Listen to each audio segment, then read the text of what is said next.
Hello and welcome back to part 2 of the Kawasaki Mule build here at Green Hill Garage. Today's video, we're going to be doing the final assembly on the engine. As you remember, what we did, we had the cylinder that was still leaking. What I ended up doing was buying this cheap Chinese valve reamer set. Well, valve seat cutter. Comes with a whole variety of valve seat cutters. Ended up cutting it with a 58 degree, and then touching it up with another 45 to create a 2 angle. And then after that, we just had to grind because the way these valves, let's see, I've got a valve here. Had a valve, here it is. So we had a groove, and I don't know if you'll be able to focus tight enough, but what had happened was, even though the valve was touching on all sides, the seat was off on one side. So we just had to grind deep enough so that we could hit the lowest point of our valve seat and actually make contact. Once we did that, valve sealed up nicely. It's a little deeper in the seat than I would have liked for it to sit, but it'll work. So the good news about these Kawasaki Mule engines is they have adjustable valves. If you want to check out how to adjust valves, we have a video on that already. We'll have that maybe at the end, or a card or something in the description. But yeah, I got that all set in, got the spark plugs in, everything, compression tests now, it holds fine. Got all the valves adjusted, got the dipstick in, got this cover in. I went ahead and sealed it with Permatex Right stuff. I really like it. It's so far it never failed me. So now we're going to go ahead and clean up these water pump gasket mating surfaces. So then we're going to put the water pump in. We've got our brand new gaskets from Nomura. Then we're going to take our intake manifold and set that in on top, and that will be ready to drop in. The other thing we might grab is our oil filter to keep dirt from getting in, and we're not going to put the primary clutch back on until we get it dropped in, just because it's going to be a tight fit. We will grab our bracket here though, our transmission brace, and throw the transmission brace on here once we get everything in. But other than that, we'll be ready to drop this back in. So I'll get the pump gaskets in, I'll get the pump on, and get the intake manifold on, and we'll see you then. Okay, so now we're back. We're getting ready. We got the intake glued in. So now we're getting ready to drop the motor in, and we're just going to put our electrical cords out of the way, keep them just out of our hair so they don't get tangled up, and we would hate to tear them, run into an electrical issue down the line because we didn't tuck them away somehow.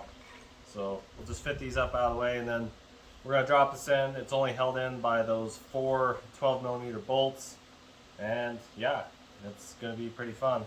We'll drop that in, then we'll be able to lay our plastic cover on, and then our primary clutch. So I'll see if I can carry this over, and we'll go set it in. So now we're ready to drop in the engine. We're just going to go ahead and lower it into place. We have our 4 bolts. I won't be able to see them from here, but it's a light enough engine, we'll just be able to kind of slide it into place. So some things to watch out for: the dipstick there, real delicate, and also this tube. I think when we pulled that they weren't there, but either way, engine's not terribly heavy. Just kind of slide it into place. See if I can see where I'm at. Okay, there we go. And that was one of our mounting bolts we had set aside. So kind of line it up. We can see our 2 bolts here. Those are going to mount there, and then our 4 under there. So yeah, we got it in position. Now I'll go grab our mounting bolts. We'll start buzzing them in. Okay guys, so now we've got it all bolted down. Next step, now that we've got all our mounts done, is we're going to put our cover on. But before we get our cover on, we want to get our ground straps in. We've got our 1 ground strap, and also our starter cable will need to be tightened in. You could reach them with the cover on, but now is a good time to get them. This is the easiest they're going to be. Then once we get those 2 cables on, we'll just check for any other connections. We can go ahead and connect our main electrical cables. We can check for anything else. We got this cable here. So we could also connect our coolant lines, and we got one coming off of here, and then another little elbow coming off of here, and that feeds all the coolant. There's a little coolant line off of here to the carburetor. We won't focus on that just yet. It would also be a good time, before you bolt it in, I went ahead and put 1.5 quarts of oil in here. just to check this engine and be sure we didn't have any leaks. Always a good idea to check those and be sure you don't have any leaks before you get everything bolted down. So do that if you haven't already, and we'll get ready. We'll get that all connected. Then we'll be able to put our front cover on, primary clutch, secondary clutch or transmission clutch, and our belt. Once we get that done, then we'll be ready for a carburetor. So we'll get all that done on the side there, and we'll see you then. Okay, so we've got the exhaust on, we've got our clutch cover, all our venting on the clutch cover assembly. Basically this thing is allowed to breathe through these frame rails all the way up through the top. I'm not sure why it has this piece cut off here, and it looks like a factory cut, but it didn't make much sense to me to vent it all the way out if this is going to be here below the water line. Supposedly these motors are capable of running completely submerged. We don't have near enough water around here to figure out if that would happen, but I suppose if it was properly sealed, since the intake follows all the way up through this frame rail up here to our intake, then yes, it could run clear up all the way to there. I wouldn't try it though. I wouldn't attempt too much deeper than frame rails here or the seat, but I suppose you could if you wanted to. So the next thing, we're going to be getting our new stock fuel pump routed in. We had this clicker pump which pretty much killed our engine. It's to blame for all of our problems pretty much. So we're going to be pulling this out. It was wired in with a switch. Just going to get rid of that switch and all that wiring and go back to our wiring here. We've got to figure out if we're getting power from our key when we turn our key on, and if we are, then we're good to go. If not, then we've got some work to do in the wiring harness, or we'll have to adapt something to make our new stock pump fit.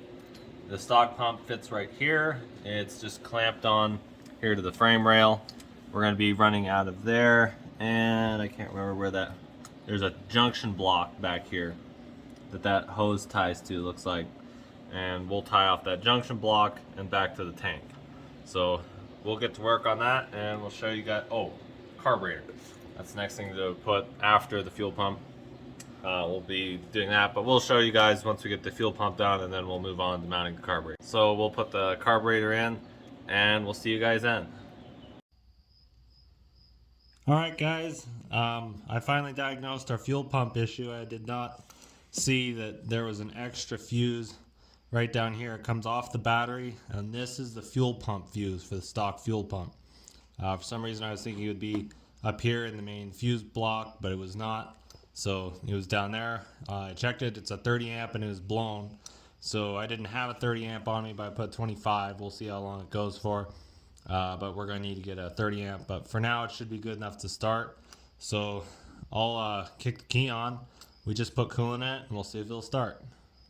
Okay, guys, we got it all together. We're going to give it a try to see if it'll start. It may take a little bit for the fuel pump to prime. It should have primed pretty quick, though. So